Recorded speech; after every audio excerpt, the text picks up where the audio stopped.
Hello students, स्वागत है आपका अधिकारी हिंदी चैनल पे। हम लोग 71st बीपीएससी प्रीलिम्स की तैयारी कर रहे हैं। हम लोग उसके लिए प्रीवियस ईयर क्वेश्चंस के माध्यम से अपना प्रिपरेशन कर रहे हैं। ठीक है, सभी टॉपिक्स को डिटेल से डिस्कस करवाया जा रहा है जो भी आपके एग्ज़ाम से संबंधित है और आपके एग्ज़ाम में आएगा। आप लोग जो है इसको ज़रूर देखिएगा। 78th का पेपर जो है वो डिस्कशन चल रहा है। ठीक है, 13 दिसंबर का जो फर्स्ट पेपर था वो डिस्कशन हो चुका है और 4 जनवरी वाला पेपर चल रहा है। आज हम लोग 73 नंबर क्वेश्चन से इसको आगे करते हैं। 72 नंबर क्वेश्चन तक ये हो चुका है। तो चलिए वीडियो को स्टार्ट करते हैं। वीडियो स्टार्ट करने से पहले मैं आपको अपने बारे में बता देती हूँ। मैंने अभी तक 3 बार बीपीएससी एग्ज़ाम क्लियर किया है और अभी मैं असिस्टेंट कमिश्नर स्टेट टैक्स की पोस्ट पर हूँ। इसके पहले मैंने बीडीओ के पोस्ट पर भी काम किया है। तो देखिए 73 नंबर क्वेश्चन कह रहा है कि कोसी मैदान की समुद्र तल से औसत ऊंचाई क्या है। ठीक है, कोसी मैदान की समुद्र तल से औसत ऊंचाई क्या है।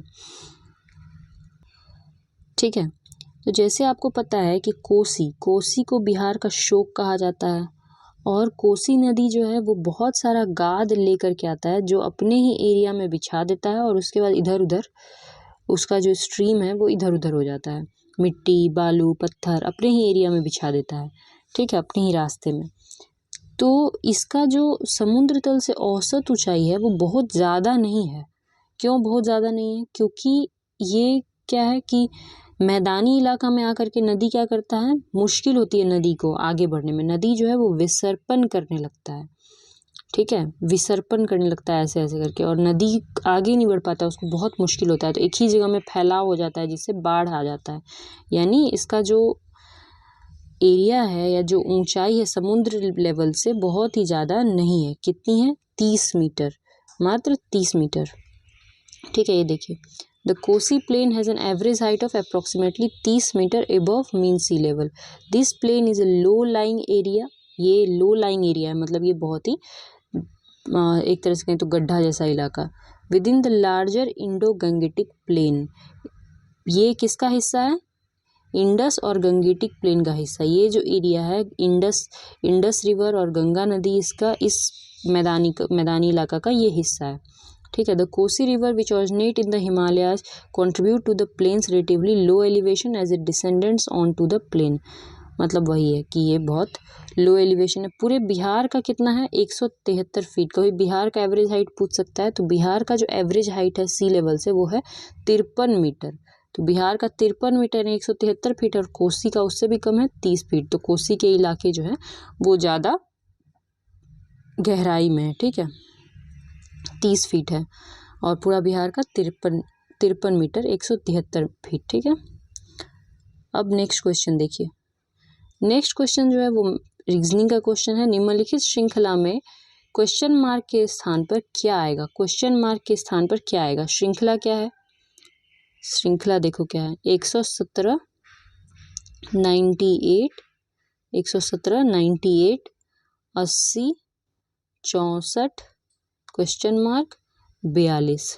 अब पूछ रहा है कि क्वेश्चन मार्क की जगह पे क्या आएगा। तो इस तरह के क्वेश्चन को सॉल्व करने के लिए आपको डिफरेंस, सबसे पहले डिफरेंस देखना होता है कि क्या चीज़ का अंतर पड़ रहा है। जैसे 80 में से अगर 64 घटाते हैं तो कितना होता है? ये हो जाता है 16। फिर 98 में से अगर 80 घटाते हैं तो ये हो जाता है 18। फिर 117 में से अगर 98 घटाते हैं तो ये हो जाता है 19। माने क्या बढ़ रहा है? 16, यहाँ पे 16 का गैप है, यहाँ पे 18 का गैप है, मतलब 2 बढ़ा, और यहाँ पे 19 का गैप मतलब 1 बढ़ा। तो 2 बढ़ा, यहाँ 1 बढ़ा, तो इधर कितना बढ़ा होगा? 3 बढ़ा होगा। तो 64, 3। ठीक है, 3 का गैप रहा होगा। 16, 18, 16 में से 3 का गैप मतलब 13। तो 64 में से 13 घटा दीजिए तो क्या है? 51। और 51 और 42 में कितना का गैप रहेगा? अगर यहाँ पे 3 का गैप है 16 और 13 में, तो इधर 4 का गैप रहेगा, यानी 9 का गैप रहेगा। तो 51 और 42 में देख लीजिए 9 का गैप है, यानी आंसर क्या हो गया? 51। मतलब इस तरह के क्वेश्चन को छोड़ना नहीं होता। इस तरह के क्वेश्चन में आप घटा के देखिए, जोड़ के देखिए, गुना करके देखिए, भागा करके देखिए, तो आपका आंसर आ जाता है। ठीक है, नेक्स्ट क्वेश्चन है 75 नंबर। भारत के किस शहर को यूनेस्को ने भारत का पहला साहित्यिक शहर घोषित किया है? ये क्वेश्चन उस समय का करंट अफेयर क्वेश्चन था। इसका आंसर था कोझिकोडे, केरल। यूनेस्को ने कोझिकोडे, केरल को घोषित किया था ठीक है, यहाँ पे देखो, recently UNESCO recognised Kozhikode as the city of literature के तौर पे घोषित किया था, साहित्यिक शहर, under the UNESCO creative cities network UCCN। ठीक है, ये कब स्टार्ट हुआ था? 2004 में ये जो यूनेस्को का ये जो शुरू हुआ था कि कौन कौन शहर को कुछ घोषित किया जाता है, ये 2004 से चल रहा है और अलग अलग फील्ड में घोषित किया था। ऐसे अभी कोझिकोडे को साहित्य के क्षेत्र में घोषित किया गया है, उसी तरह से कभी किसी इलाके को फिल्म के क्षेत्र में, डिजाइन के क्षेत्र में, मीडिया आर्ट्स, म्यूजिक, गैस्ट्रोनॉमी, ठीक है, खगोल शास्त्र, खाना पीना वाला, उसके लिए भी हैदराबाद को घोषित किया गया है। Crafts and folk arts, The annual conference of mayors and other stakeholders of network cities offer a unique occasion to strengthen ties between. In 2024, the conference will be held in July, Braga, Portugal. 2024 में जो बैठक हुई थी वो पोर्तुगाल में हुआ था। ठीक है, ऑब्जेक्टिव क्या होता है, क्यों इस तरह से शहरों को घोषित करते हैं? तो 2024 में 350 शहर make up this network which aim toward a common objective of placing creativity and cultural industries. मतलब ये घोषित इसलिए करते हैं ताकि लोकल लेवल पे डेवलपमेंट किया जा सके, और डेवलपमेंट के लिए क्या करना है, अंतर्राष्ट्रीय स्तर से कॉपरेशन लिया जा सके। ठीक है, इंटरनेशनल लेवल पे जो ऑर्गेनाइजेशंस होती हैं, वर्ल्ड बैंक और सब होता है, उन लोगों से फंड वगैरह आए और लोकल लेवल पे उस शहर का डेवलपमेंट के लिए ये सब किया जाता है। ठीक है, थोड़ा सा अब कोझिकोडे के बारे में बात कर लेते हैं। तो कोझिकोडे केरला में है। Kozhikode host many prominent personality of Kerala's literary and cultural world. Kozhikode जो है ये केरला का लिटरेरी, ठीक है, मतलब बहुत ज़्यादा साहित्य और संस्कृति से जुड़ा हुआ है। ठीक है, बहुत सारी लाइब्रेरीज हैं वहाँ पे, बहुत सारा फिल्म्स और बहुत सारा थिएटर्स प्रोड्यूस हुआ है। पहला Malayalam novel Kundalatha was written by Appu Nedungadi in Kozhikode in 1887। पहला मलयालम नॉवल कुंडलथा है। ठीक है, मलयालम भाषा में लिखा गया कोई पहला नॉवल है, उपन्यास है कुंडलथा, जो अप्पू नेदुनगाड़ी ने लिखा था, वो कोझिकोडे के थे। मेनी रीनोन राइटर्स, उसके अलावा बहुत सारे राइटर्स वहाँ पे हुए, जैसे ये सब राइटर्स के नाम हैं, बहुत सारे पोएट्स, स्कॉलर्स। ठीक है, मलयालम लिटरेचर में इन लोगों ने लिखा था। ठीक है, क्योंकि केरला में कौन सी भाषा चलती है, मलयालम भाषा चलती है, और कोझिकोडे केरला में ही है। बाकी जो शहर हैं जिनको UCCN ने रिकॉग्नाइज किया है पहले, जैसे जयपुर को क्राफ्ट एंड फोक आर्ट्स के लिए 2015 में रिकॉग्नाइज किया गया था। ठीक है, जयपुर राजस्थान, वहाँ पे बहुत सारे छोटे छोटे हैंडीक्राफ्ट्स, हाथ से बनाई हुई चीज़ें, और फोक आर्ट्स, लोकगीत वगैरह। ठीक है, बनारस को music, creative city of music के लिए, चेन्नई को भी क्रिएटिव सिटी ऑफ म्यूजिक के लिए, मुंबई को फिल्म्स के लिए, मुंबई में तो फिल्म बनता ही, हैदराबाद को गैस्ट्रोनॉमी के लिए, मतलब खाने पीने का पदार्थ के लिए, और श्रीनगर को भी क्राफ्ट्स एंड फोक आर्ट्स। ठीक है, लोक कलाएं और हस्तकलाओं के लिए श्रीनगर और जयपुर, म्यूजिक के लिए बनारस, चेन्नई, फिल्म के लिए मुंबई और हैदराबाद को गैस्ट्रोनॉमी के लिए, और अभी मिल गया है कोझिकोडे को लिटरेचर के लिए। तो ये आप लोग थोड़ा याद कर लीजिएगा। अब हम लोग चलते हैं नेक्स्ट क्वेश्चन की तरफ। नेक्स्ट क्वेश्चन है आपका 76 नंबर। मलेरिया के लिए कुनैन एक सामान्य दवा है, एक पौधे से प्राप्त होती है। ठीक है, मलेरिया बीमारी में अगर नॉर्मली क्वेश्चन पूछ सकता है कि मलेरिया बीमारी में कौन सा दवा का प्रयोग करते हैं, तो दवा होता है कुनैन। ठीक है, कुनैन, और ये पौधे से मिलता है। तो ये क्वेश्चन है कि पौधे के किस भाग से, तो कुनैन जो होता है वो पत्ते से नहीं, वो छाल से मिलता है, तने की छाल से। ठीक है, इसका आंसर हो जाएगा तने की छाल। ठीक है, तो ये तो बहुत इजी क्वेश्चन था। नेक्स्ट क्वेश्चन है आपका 77 नंबर। भारत के किस, ये भी बहुत इजी क्वेश्चन है। 77 नंबर, भारत के किस क्षेत्र को वैश्वीकरण से सबसे अधिक लाभ हुआ है? वैश्वीकरण क्या था? वैश्वीकरण मतलब कि ग्लोबलाइजेशन। जैसे अगर आप इंडिया में देखें तो इंडिया में आपको एप्पल फ़ोन मिल जाता है, जो कि कहाँ बनता है, जो US का फ़ोन है। उसके अलावा आपको जो है चाइनीज़ बहुत सारा सामान आपको दुकानों में दिख जाएगा। आपके चार्जर्स थाईलैंड से आए हुए होंगे या फिर ताइवान से आए हुए होंगे। तो मतलब ये वैश्वीकरण है कि आपके घर में बाहर का, विदेशों का सामान मिल रहा है, और आप विदेश जाएंगे तो वहाँ पे आपको समोसा खाने को मिल जाएगा। तो वहाँ पे इंडिया की चीज़ें मिल रही हैं और यहाँ पे मैकडोनल्ड मिल रहा है, पिज़्ज़ा मिल रहा है। यही वैश्वीकरण है। वैश्वीकरण मतलब होता है कि पूरा विश्व जो है वो आपस में एक दूसरे से जुड़ा हुआ है, पूरा विश्व एक साथ व्यापार कर रहा है, सब जुड़े हुए हैं। तो इससे किस सेक्टर को, देखो इकोनॉमिक्स में 3 सेक्टर होते हैं, बार बार पढ़ाए हैं। एक पहला सेक्टर होता है एग्रीकल्चर सेक्टर, जिसको प्राथमिक क्षेत्र बोलते हैं। दूसरा होता है इंडस्ट्रियल सेक्टर, ठीक है, इंडस्ट्रियल सेक्टर जिसको दूसरा क्षेत्र यानी द्वितीयक क्षेत्र, सेकेंडरी सेक्टर, और तीसरा होता है सर्विस सेक्टर, टर्शरी सेक्टर, है ना, इसको तृतीयक क्षेत्र बोलते हैं। 3 होता है, प्राथमिक, द्वितीयक और तृतीयक, प्राइमरी, सेकेंडरी और टर्शरी, ठीक है। तो भारत में सबसे ज़्यादा लोग किस क्षेत्र में काम करते हैं? एग्रीकल्चर में।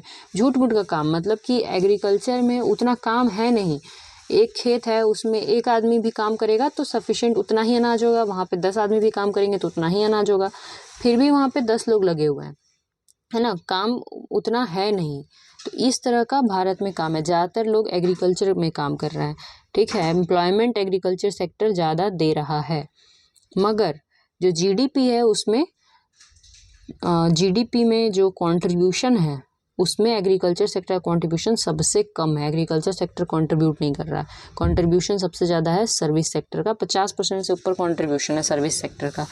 सर्विस सेक्टर में वो सब काम आता है, एग्रीकल्चर में तो एग्रीकल्चर आ गया, इंडस्ट्री मन इंडस्ट्रियल काम हो गया, मजदूर उजदूर हो गए, और सर्विस सेक्टर में आता है जैसे टीचर हो गए, डॉक्टर हो गए, इंजीनियर हो गए, सॉफ्टवेयर इंजीनियर हो गए, जो सेवा देते हैं, पुलिस हो गया, ऑफिसर्स हो गए, सर्विस सेक्टर्स, ठीक है। आजकल तो बहुत है, अब जैसे ई रिक्शा चालक है वो भी सर्विस दे रहा है आपको, वो भी सर्विस सेक्टर में आता है। तो सर्विस सेक्टर आज ज़्यादा कमाई, ज़्यादा जीडीपी में कंट्रीब्यूशन दे रहा है, ठीक है। तो वैश्वीकरण से सबसे ज़्यादा लाभ अगर किसी क्षेत्र को हुआ है भारत में तो वो हुआ है सेवाएं, ठीक है, सर्विस सेक्टर। इसके बाद हम लोग चलते हैं नेक्स्ट क्वेश्चन की तरफ। नेक्स्ट क्वेश्चन 78 नंबर क्वेश्चन है, ये भी 76 की तरह है कि हल्दी पौधे के किस भाग से हल्दी पाउडर प्राप्त होता है। मतलब हल्दी जो है वो पौधे के किस भाग से प्राप्त होती है। तो हल्दी बीज तो है नहीं, बीज तो है नहीं, हल्दी जो है आप लोग देखे होंगे, हल्दी आदि वगैरह ये सब एक ही, अदरक, हल्दी, ये सब एक ही जैसा होता है। तो सूखी जड़ है क्या हल्दी, या सूखा आधार, आधार मतलब ब्रांच, क्या हल्दी ब्रांच है या ट्रंक है या फिर जड़ है। तो इसका आंसर है डी, हल्दी इनमें से कुछ नहीं, हल्दी स्टेम है, ठीक है। हल्दी जो है वो अंडरग्राउंड स्टेम है, अंडरग्राउंड। हल्दी जो है वो मिट्टी के अंदर उगता है, ठीक है, मिट्टी के अंदर उगता है, और मगर वो रूट नहीं है, जड़ नहीं है, वो स्टेम है। तो इसीलिए इसका आंसर हो गया डी, ठीक है। तो यहाँ पे लोग कंफ्यूज हो सकते थे, पर क्वेश्चन को ध्यान से पढ़ के आप समझ सकते थे कि क्या पूछ रहा है। नेक्स्ट 79 नंबर क्वेश्चन है कि पटना कॉलेज कब स्थापित हुआ था। पटना कॉलेज की स्थापना 1863 में हुआ था, 1863 में पटना कॉलेज बना था, ठीक है। इसके बाद नेक्स्ट क्वेश्चन है 80 नंबर, भौतिक रूप में किस प्रकार हाइड्रोजन को भंडारित किया जाता है।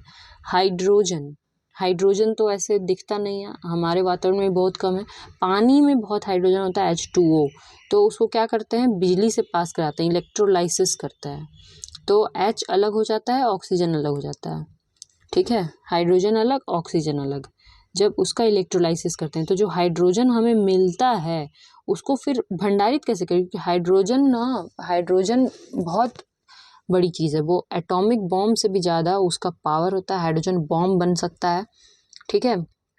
ऐसा एक बार न्यूज़ भी आया था कि नॉर्थ कोरिया जो है वो हाइड्रोजन बॉम्ब बना लिया है, और इससे क्योंकि आपको पता होगा कि जो सन है, ठीक है, सन के पास इतना एनर्जी कैसे है सूरज के पास, क्योंकि सूरज में यही 2 गैसेस हैं, हाइड्रोजन और हीलियम, ठीक है, और यही दोनों आपस में जुड़ते टूटते रहता है, और इतना बड़ा आग का गोला है सूरज।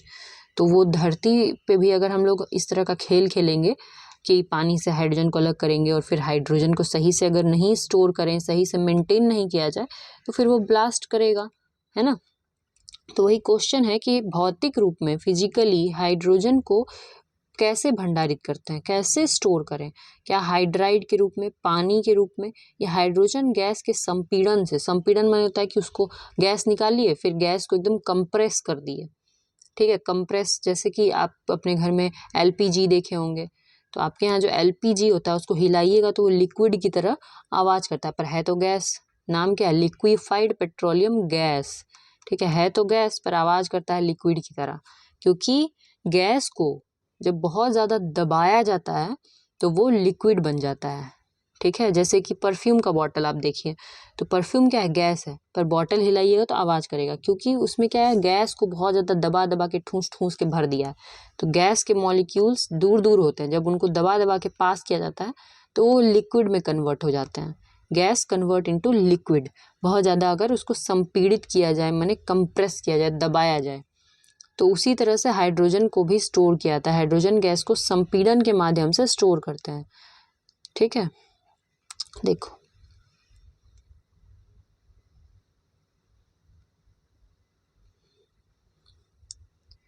Hydrogen can be stored physically in 3 forms, 3 main तरीकों से इसको स्टोर किया जा सकता है। एक तो कंप्रेस्ड गैस के रूप में जो वहाँ पे क्वेश्चन में है, दूसरा लिक्विड के फॉर्म में।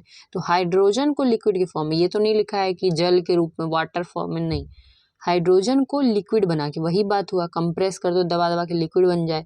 एंड एज एडजॉर्ब्ड और absorbed hydrogen with in materials, या फिर दूसरी चीज़ों में, मिट्टी उट्टी में घुसा दो तो दूसरी मटेरियल्स में उसको एब्जॉर्व करवा के। Compressed hydrogen is stored in high pressure tanks, high pressure tank में इसको स्टोर करते हैं जो कंप्रेस हाइड्रोजन होता है। ठीक है, बहुत प्रेशर देते हैं ताकि वो दबा रहे। जबकि liquid hydrogen require cryogenic temperature, liquid hydrogen को स्टोर करने के लिए टेम्परेचर जो चाहिए होता है वो चाहिए होता है क्रायोजेनिक। क्रायोजेनिक इंजन का यूज किया जाता है, हम लोग का जो आप लोग सुने होंगे, जो चंद्रयान और ये सब जो भेजा जाता है अंतरिक्ष में, तो उसमें जो इंजन होता है वो क्रायोजेनिक इंजन होता है। क्रायोजेनिक टेम्परेचर वो टेम्परेचर होता है जो बहुत ही मतलब बर्फ वाला टेम्परेचर चाहिए होता है। ठीक है, माइनस में एकदम टेम्परेचर। तो लिक्विड हाइड्रोजन को स्टोर करने के लिए एकदम माइनस टेम्परेचर चाहिए, ज़्यादा टेम्परेचर दोगे बस ब्लास्ट करेगा, है ना। Hydrogen can also be stored on the surface of solid और विद इन देयर स्ट्रक्चर, या किसी सॉलिड के अंदर उसको घुसा के स्टोर कर देते हैं। ठीक है, compressed hydrogen gas, hydrogen gas stored under high pressure, बहुत हाई प्रेशर टैंक में, जिसका प्रेशर 350 700 बार से लेकर के 5000 से 10,000 PSI ये हो, तो स्पेशल टैंक्स में इसको स्टोर करते हैं। जैसे कि एलपीजी को स्पेशल जो हमारा होता है सिलेंडर, उसमें स्टोर किया जाता है, उसी तरह से। This method is relatively simple and widely use, यही मेथड वाइडली यूज किया जाता है, but it require robust high pressure vessel, एक बढ़िया और हाई प्रेशर मजबूत बर्तन चाहिए। Can have lower volumetric storage density compare to other methods. Next, the tanks are typically made of composite material or steel to withstand the high pressure। ठीक है, वो steel का बना होना चाहिए टैंक जो कि प्रेशर को झेल सके। उसके बाद अगर लिक्विड हाइड्रोजन है तो हाइड्रोजन को लिक्विड बना दो ठंडा करके, एकदम -252 से माइनस, या तो -252 डिग्री सेल्सियस, या माइनस, ये फ़ारेनहाइट में है, -423 डिग्री फ़ारेनहाइट। तो एकदम एक्सट्रीमली लो टेम्परेचर पे लिक्विड हाइड्रोजन को स्टोर करते हैं, उसको बोलते हैं क्रायोजेनिक टेम्परेचर। ठीक है, it's boiling point at standard pressure, मतलब कि ऐसा टेम्परेचर रखना है कि बॉइलिंग हो ही ना सके।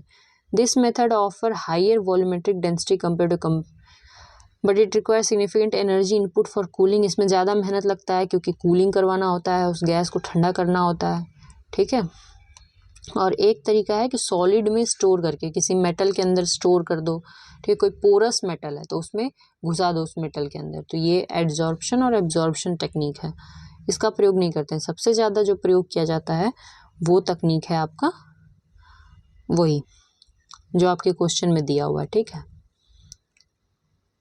संपीड़न के माध्यम से, भौतिक रूप में किस प्रकार हाइड्रोजन प्रोवाइड करते हैं, हाइड्रोजन गैस के संपीड़न से। ठीक है, जल के रूप में नहीं करते, लिक्विड हाइड्रोजन लिखा रहता तो वो आंसर हो जाता। अब नेक्स्ट क्वेश्चन है 81 नंबर क्वेश्चन है, जब एक टेलीस्कोप के अभिदृश्यक लेंस का व्यास बढ़ता है तब टेलीस्कोप की विभेदन क्षमता क्या होती है। जब टेलीस्कोप के अभिदृश्यक लेंस मतलब ऑब्जेक्टिव लेंस का डायमीटर, व्यास मतलब डायमीटर, ऑब्जेक्टिव लेंस का डायमीटर को इंक्रीज करेंगे तो टेलीस्कोप का जो रिजोल्यूशन पावर होगा वो क्या होगा, तो वो पावर भी बढ़ेगा। जब डायमीटर बढ़ेगा तो वो पावर भी बढ़ेगा। ठीक है, कैसे बढ़ता है देखो, यहाँ देखिए, when the diameter of the objective lens of a telescope is increased, जब डायमीटर बढ़ाते हैं ऑब्जेक्टिव लेंस का, the resolving power of telescope also increases. This means that the telescope can distinguish फाइनर details. अगर ऐसा होता है, ठीक है, मतलब जब डायमीटर बढ़ाते हैं ऑब्जेक्टिव लेंस का, डायमीटर बढ़ाते हैं तो और अच्छा से फाइनर डिटेल्स देख पाता है वो, डिस्टेंट ऑब्जेक्ट्स का, दूर की चीज़ों का भी एकदम फाइन फाइन डिटेल्स देख पाएगा, यानी उसका रिजॉल्विंग पावर भी बढ़ जाता है। ठीक है, द रिजॉल्विंग पावर और जो ऑब्जेक्टिव लेंस है दोनों एक दूसरे का डायरेक्टली प्रोपोर्शनल है। ठीक है, ठीक है, resolving power of telescope is directly proportional to diameter of objective lens और मिरर। जो रिजॉल्विंग पावर है वो डायरेक्टली प्रोपोर्शनल होता है, यानी कि अगर बढ़ाएंगे तो बढ़ेगा, डायमीटर बढ़ाएंगे तो रिजॉल्विंग पावर भी बढ़ेगा, डायमीटर कम कर देंगे तो रिजॉल्विंग पावर भी कम हो जाएगा। ठीक है, light gathering ability, the larger objective lens, बड़ा डायमीटर बढ़ाने से क्या ऑब्जेक्टिव लेंस बड़ा हो गया, बड़ा हो गया तो ज़्यादा लाइट कैप्चर कर पा रहा है, जिससे और ज़्यादा डिटेल्ड इमेज बन पाएगा, यानी रिजॉल्विंग पावर और अच्छा हो गया। The resolving power is also limited by diffraction which is the spreading of light wave as the, ये इंपॉर्टेंट नहीं है। ठीक है, डायरेक्ट रिलेशनशिप है जो बता ही दिए, यानी कि अगर आप डायमीटर को डबल कर देंगे तो रिजॉल्विंग पावर भी डबल हो जाएगा। ठीक है, अब चलते हैं हम लोग नेक्स्ट क्वेश्चन की तरफ।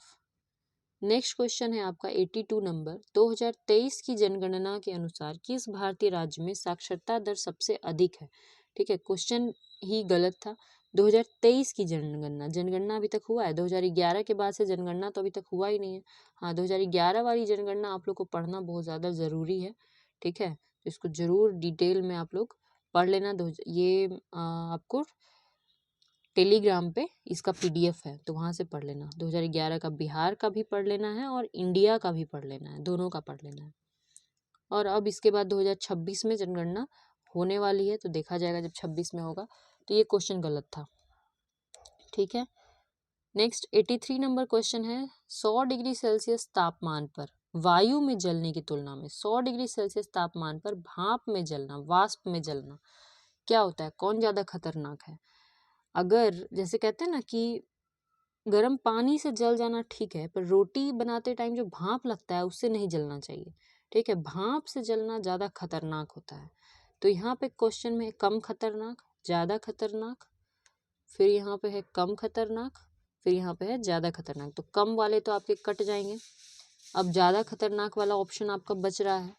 ठीक है, कम खतरनाक तो आपका कैंसिल हो गया, ज़्यादा खतरनाक वाला। तो क्यों ज़्यादा खतरनाक, भाप में जलना क्यों ज़्यादा खतरनाक है? अगर दूध उबलता है, पानी उबलता है तो कितना डिग्री पे उबलता है आपको पता होगा, 100 डिग्री सेल्सियस पे उबलता है। क्वेश्चन में भी कह रहा है कि 100 डिग्री सेल्सियस। तो देखो, आप इमेजिन करिए कि आप एक बर्तन में पानी चढ़ा दिए, ठीक है, पानी को गैस पे आप रख दिए हैं, आग जला दिए हैं। अब क्या होगा, धीरे धीरे टेम्परेचर बढ़ेगा, 1 डिग्री से 2 डिग्री, 10 डिग्री, 20 डिग्री टेम्परेचर बढ़ता जाएगा, पानी धीरे धीरे गर्म होता जाएगा, गर्म होता जाएगा, गर्म होता जाएगा। 100 डिग्री सेल्सियस जब आएगा तो पानी उबलने लगेगा। ठीक है, पानी उबल रहा है, इसके बाद भी तो टेम्परेचर बढ़ रहा है, 101 डिग्री, 102 डिग्री, 103, 110, 120, 120 डिग्री सेल्सियस भी हो गया तो पानी क्या हो रहा है, उबल ही रहा है और भाप बन रहा है, और कुछ एक्स्ट्रा तो नहीं हो रहा है। 100 से लेकर के 120 हो गया पर अभी भी पानी उबल ही रहा है। ठीक है, तो पानी तो 100 डिग्री पे उबल गया ना, तो अगर आप गर्म पानी से अगर आपका हाथ जल गया तो कोई दिक्कत नहीं है, पर ये जो भाप है जो निकल रहा है ये कितना डिग्री पे है, ये 120 डिग्री पे है। समझ आया, ये जो 20 डिग्री है ये छुपा हुआ है, 120 में से 100 घटा दीजिए तो ये जो 20 डिग्री का अंतर आ रहा है ये छुपा हुआ है, गुप्त ऊष्मा बोलते हैं इसको।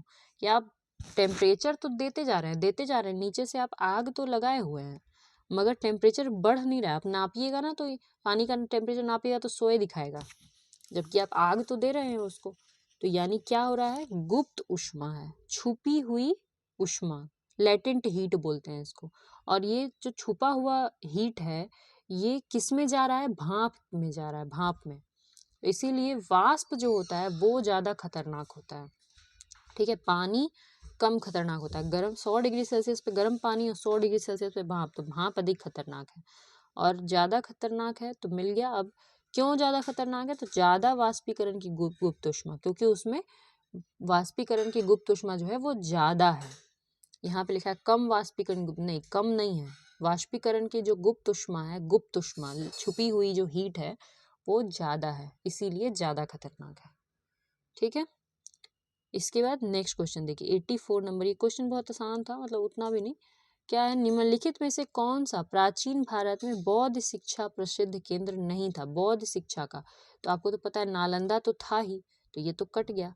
विक्रमशिला महाविहार भागलपुर, ठीक है, भागलपुर में उस टाइम पे विक्रमशिला महाविहार गुप्त काल में शुरू किया गया था, ठीक है, धर्मपाल के द्वारा। तो ये भी अब उस एज का है, नालंदा विक्रमशिला सेम टाइम का है, तो यहाँ भी बौद्ध धर्म पढ़ाया जाता होगा, और बिहार में ही है, तो ये भी गलत हो गया। या तो नागपुर आंसर होगा या वल्लभी। वल्लभी गुजरात में था और नागपुर आपको पता ही है मध्य प्रदेश में। तो इन दोनों में से कौन सा सही है, कौन सा बौद्ध शिक्षा का प्रसिद्ध केंद्र नहीं था? तो वल्लभी जो है वो उस समय नाम आता है, जब आप एंशिएंट हिस्ट्री पढ़ते हैं तो उसमें गुजरात का वल्लभी का नाम आता है, ठीक है। तो वल्लभी जो है वो केंद्र था, वहाँ भी बुद्धिस्ट धर्म की चीज़ें पढ़ाई जाती थी, ठीक है। नागपुर में ऐसा कुछ नाम एंशिएंट हिस्ट्री में नागपुर का नाम नहीं आता। अगर वहाँ बौद्ध धर्म की चीज़ें पढ़ाई जाती होंगी तो उसका नाम आता, पर उसका नाम एंशिएंट हिस्ट्री में कभी आप लोग नहीं पढ़े होंगे, ठीक है। अब देखिए वल्लभी का नाम देख लो, वल्लभी में क्या है, वल्लभी जो गुजरात में है वो भी एक सिग्निफिकेंट बुद्धिस्ट साइट है और मेजर सेंटर था लर्निंग का, बौद्ध धर्म को सीखने का, खास करके हीनयान, ठीक है, बुद्धिस्ट मोनास्टिक यूनिवर्सिटीज वहाँ पाए गए। देखो बौद्ध धर्म का दो पार्ट हो गया था, महायान और हीनयान। तो हीनयान जो है वो खास करके हीनयान का जो यूनिवर्सिटी है वो पाया गया। ये दुश्मनी करता था नालंदा यूनिवर्सिटी, जैसे होता है ना कंपटीशन करना। तो वल्लभी गुजरात का जो था वो बिहार के नालंदा यूनिवर्सिटी से उसका चलता रहता था, राइवलरी चलता था, ठीक है, 5th से 8th सेंचुरी के टाइम पे। The city was the capital of Maitraka dynasty. वहाँ पे जो वल्लभी है वो मैत्रक डायनेस्टी का राजधानी हुआ करता था, ठीक है। वल्लभी गुजरात में है, वो एक मेजर पोर्ट एरिया है, बंदरगाह है वहाँ पे, समुद्र के किनारे है, इंटरनेशनल ट्रेड अच्छा होता है उसका, ठीक है। तो वल्लभी बहुत फेमस था, बौद्ध धर्म की जो वहाँ पे शिक्षा दी जाती थी उसके लिए वो बहुत ही ज़्यादा फेमस था। इसका लोकेशन जो है वो गल्फ ऑफ खंभात में है, खंभात की खाड़ी में। वो व्यापार वगैरह करता था वहाँ से, ठीक है। वहाँ से कुछ अभिलेख भी मिले हैं वल्लभी से, जो बताते हैं कि वहाँ पे बौद्ध धर्म और ब्राह्मण जो धर्म है दोनों को माना जाता था, ठीक है। फिर धीरे धीरे उसका डिक्लाइन हो गया, 8th सेंचुरी में वो खत्म हो गया। तो इसका आंसर आपका क्या है, नागपुर, क्योंकि वल्लभी भी फेमस था बुद्धिस्ट सेंटर के तौर पे। तो आज हम लोग इसको लेक्चर को यहीं बंद करते हैं, आगे हम लोग नेक्स्ट क्लास में पढ़ेंगे। आप लोग जो है रिवाइज करते रहिएगा, रिवाइज मोस्ट इम्पॉर्टेंट है, ठीक है। जो भी आपको पढ़ाया गया है आज तक उसमें से क्वेश्चंस जरूर एग्जाम में पूछे जाएंगे, उसी में से पूछे जाएंगे। PYQ जो है वो एक माध्यम होता है जिसके माध्यम से आप पढ़ सकते हैं कि क्या पढ़ना है। जैसे कहा जाता है कि एवरीथिंग अंडर द सन, वो सब एग्जाम में पूछा जाता है, पर ऐसा कुछ नहीं होता है। लोगों को हमेशा पढ़ने का स्ट्रेटजी पता होना चाहिए कि क्या पढ़ना है, ठीक है। ऐसे तो बहुत सारी चीज़ें हैं दुनिया में पढ़ने को, पर वो सब पढ़ने से तो एग्ज़ाम क्लियर नहीं होगा। तो आपको फ़िलहाल अभी केवल PYQ का जो सेशन करवाया जा रहा है उसको आप प्रॉपरली पढ़िए और प्रॉपरली रिवाइज कीजिए। तो आप लोग पढ़ते रहिए। All the very best, thank you very much.